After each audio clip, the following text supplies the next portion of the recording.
सभी ब्राह्मण बंधुओं को नमस्कार, श्रीमाली बंधुओं को नमस्कार। आज हम बात करते हैं श्रीमाल पुराण की प्रस्तावना की। अब हम एक क्रम से श्रीमाल पुराण की विधिवत व्याख्या करने का प्रयास करेंगे। आपको दिखाई दे रहा है कि ब्रह्मा जी के मुख से इसका उद्गार हुआ है।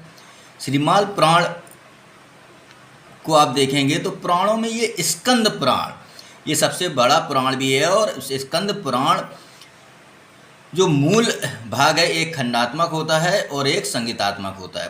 तो जो संगीतात्मक है, संगीता शब्द संस्कृत का है, संगीतात्मक शब्द जो है वो अति प्राचीन है। खंडात्मक जब हिंदी आई तब खंडात्मक शब्द हो गया, तो ये बाद में कॉपी की गई है या बाद में लिखा गया है।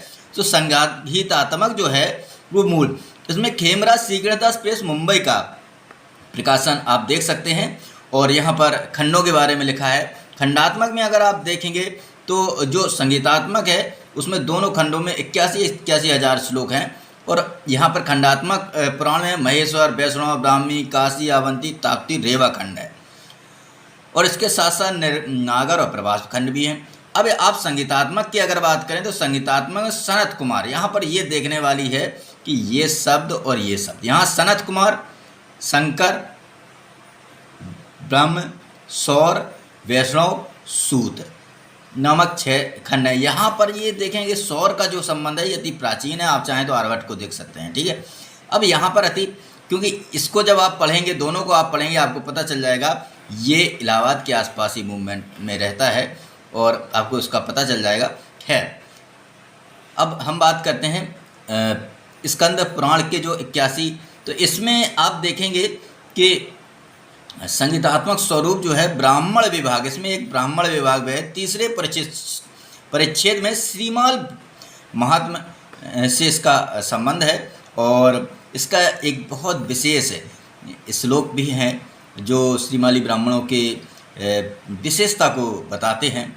और ये सन 1891 में गुजराती भाषा में जटाशंकर लीलाधर त्रिवेदी, आपने नाम सुना होगा प्रवीण त्रिवेदी जी का, जी उनके पूज्य पिताश्री हैं, और केशव जी विश्वनाथ जी द्वारा प्रकाशित। ये वही 2 लोग हैं जिनको ये पता चला कि उत्तर प्रदेश में भी श्रीमाली ब्राह्मण हैं। तो उत्तर प्रदेश के जो यहाँ पर उत्तर प्रदेश में जांच करने के लिए वो आए थे कि श्रीमाली ब्राह्मण हैं या नहीं। और फिर उन्होंने जो गुजरात से निकलने वाली एक पुस्तक है या पत्रिका आप कह सकते हैं, मातृश्री संदेश, तो उसमें इसका वर्णन भी आया कि वास्तव में श्रीमाली ब्राह्मण जो लोग हैं वो भी उत्तर प्रदेश में, लेकिन संख्या बहुत ना के बराबर है, ठीक है। अब यहाँ आगे बात करते हैं तो जो यहाँ आगे श्रीमाल पुराण में रचनाकार से लेकर 12 श्याम, ये अति प्राचीन आपको है। और यहाँ पर इसमें भविष्यवाणी भी है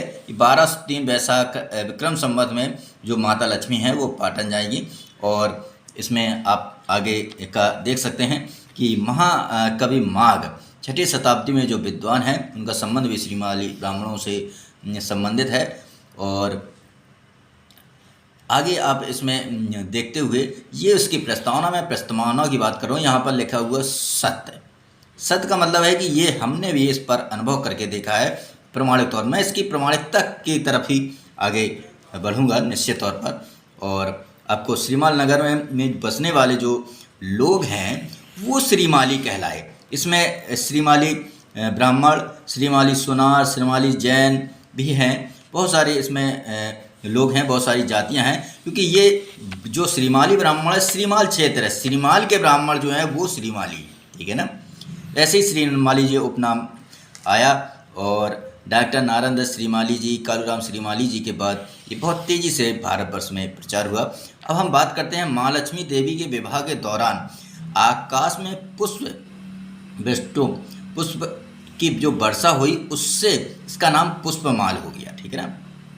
और श्रीमालियों को प्रार्थना से महालक्ष्मी जी ने आकाश से रत्नों की जो रत्न जड़ित यहाँ पर जो उनके विमान मालाएँ हैं और रत्न से संबंधित द्रव्य हैं वो यहाँ पर उनका, तो इसलिए इसका नाम रत्नमाल कहलाने लगा। उसके बाद किरात भिल्ल के प्राण त्याग के कारण यहाँ पर ये जो कौशिक मुनि के वरदान से भीनमाल इसका नाम बड़ा ही प्राचीन नगरी है, आप जाके देख सकते हैं।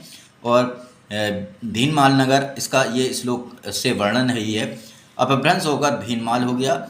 और प्रथम श्रीमाली पुराण में कुल 3981 श्लोक इसमें, हालांकि ये अति प्राचीन है, क्योंकि मैंने लगभग बहुत डाटा का अध्ययन किया है, तो उसमें ये प्रति जो है